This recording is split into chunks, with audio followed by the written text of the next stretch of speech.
Assalamualaikum warahmatullahi wabarakatuh. Kemarin kita sudah bicara tentang globalisasi dan kalian sudah kenal apa itu globalisasi. Pengertian globalisasi, sudah apa sih globalisasi itu?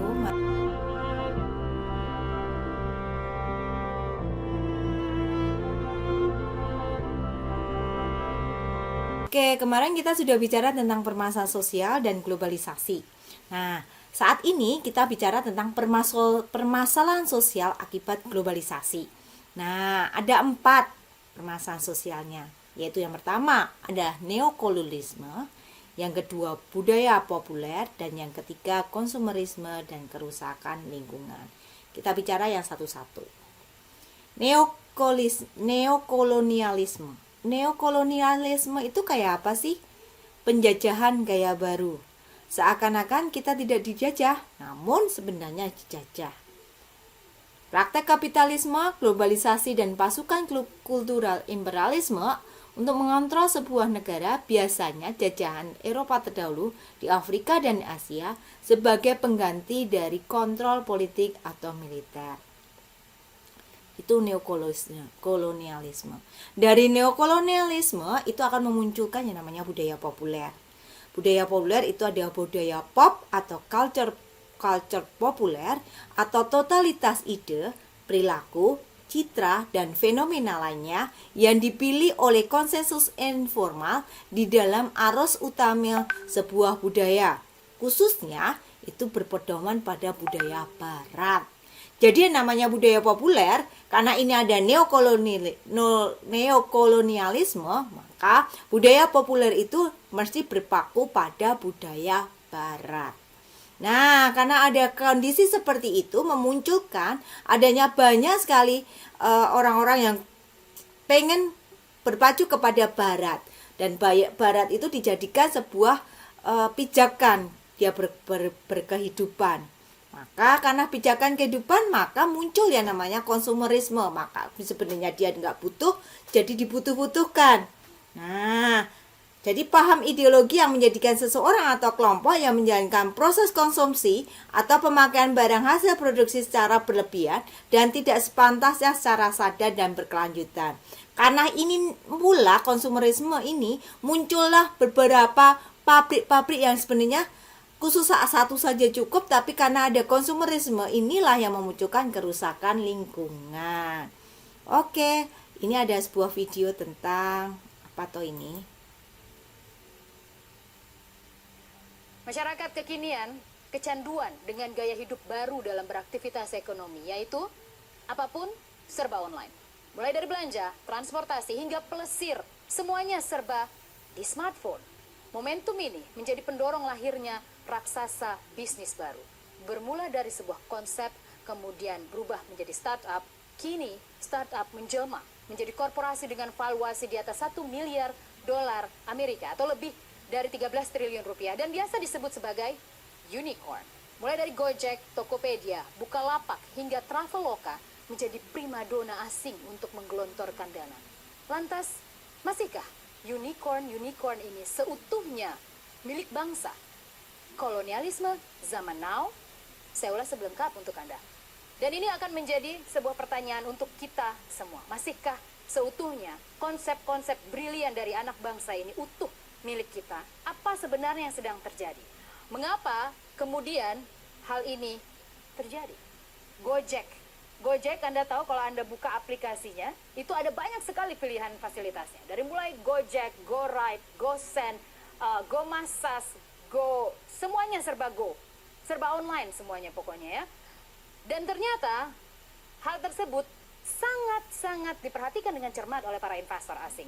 Kita tidak heran, kita pun memang kemudian menganggap hal yang wajar karena mereka yang punya fulus, mereka yang punya capital.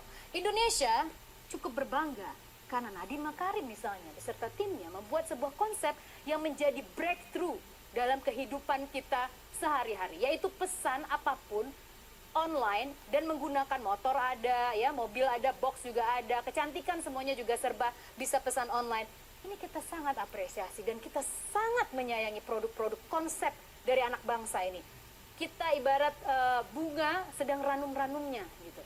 Kita sangat mencintai hal tersebut. Dan kemudian kita harus melihat pada fakta bagaimana perusahaan-perusahaan raksasa asal Amerika Serikat seperti Google, kemudian dari Tiongkok, Tencent misalnya, kemudian juga Temasek, ataupun juga konglomerasi BUMN asal Singapura, ternyata mereka paham betul, punya nadi bisnis yang sangat kental dalam tiap darahnya. Kita lihat bagaimana mereka jor-joran memberikan suntikan dana kepada Gojek. Tencent Holding pada tahun 2017 menyuntikkan anggaran yang sangat besar. Dananya 16 triliun rupiah bila dikonversi ke dalam rupiah dengan kurs pada saat tersebut. Lalu kemudian kita lihat bagaimana Google dan Temasek pada tahun 2018 secara total menyuntikkan dana 15,9 triliun rupiah.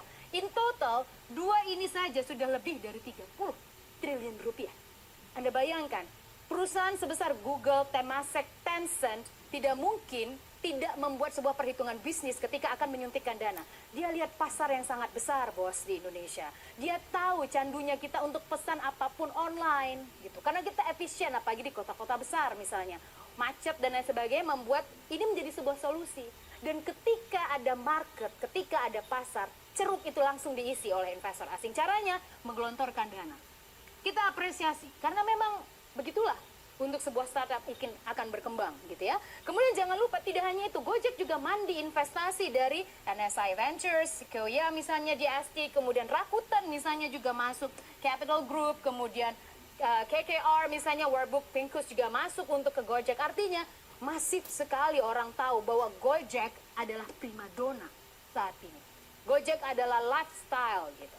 Dan kemudian kita tidak bisa tahu seberapa persen sesungguhnya kepemilikan Nadiem Makarim atau yang investor dalam negeri yang ada di dalamnya. Tapi ini menjadi bukti bahwa perusahaan asing, raksasa asing tidak akan main-main kalau dia menginvestasikan dana. Dia sudah perhitungkan betul, kalau saya invest 1 triliun, maka saya untung berapa, di tahun keberapa.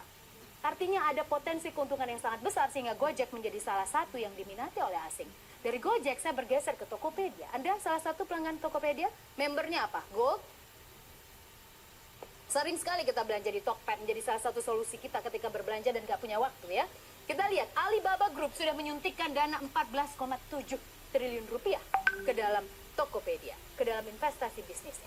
Kemudian kita lihat bagaimana Ventures Binos juga menyuntikkan dana. Kemudian SoftBank asal Jepang juga nggak main-main. Dia suntikkan 100 juta dolar Amerika ke Tokopedia.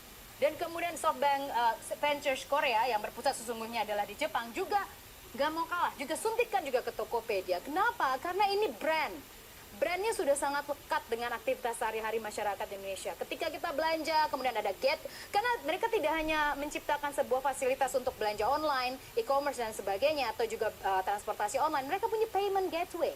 Mereka memasukkannya di dalam satu pintu, hanya satu aplikasi, semua bisa dilaksanakan di sana. Konsepnya sangat cerdas, investor asing nggak kalah cerdas. Lalu kita lihat bersama, bagaimana juga masuk ke Bukalapak. Bukalapak merupakan juga karya anak bangsa ya. Kita lihat bagaimana Gree Ventures misalnya masuk ke dalam Bukalapak, kemudian 50 Startups dari Amerika juga masuk, kemudian Queensbridge Venture Partners juga masuk ke Bukalapak. Ramai-ramai menggelontorkan dana ke startup asing. Dan kemudian satu lagi unicorn yang akan saya bahas, Anda kalau plesir, kalau mau liburan sama pasangan, sama teman-teman, belanjanya atau cek untuk resort atau airplane-nya di mana? Mungkin salah satu adalah Traveloka. Karena Traveloka merupakan salah satu unicorn juga saat ini yang valuasinya lebih dari 13 triliun rupiah. Dan kita lihat siapa saja sudah menyuntikkan dana di sana. East Ventures dari Jepang sudah, JD.com dari Tencent dari Tiongkok juga sudah. Kemudian dari Amerika Serikat Expedia Inc, Global Founders Capital juga sudah menyuntikkan dananya ke sana. Jadi artinya apa? Lihatlah unicorn-unicorn karya anak bangsa ini. Mereka betul-betul mendapatkan nilai yang sangat baik di mata investor asing. Di satu sisi kita cukup positif. Tapi apa yang ingin kita pesan, yang ingin kita sampaikan, ini bukan hanya tentang belanja, bos. Ini bukan cuma tentang kita menyediakan fasilitas bayar di payment gateway.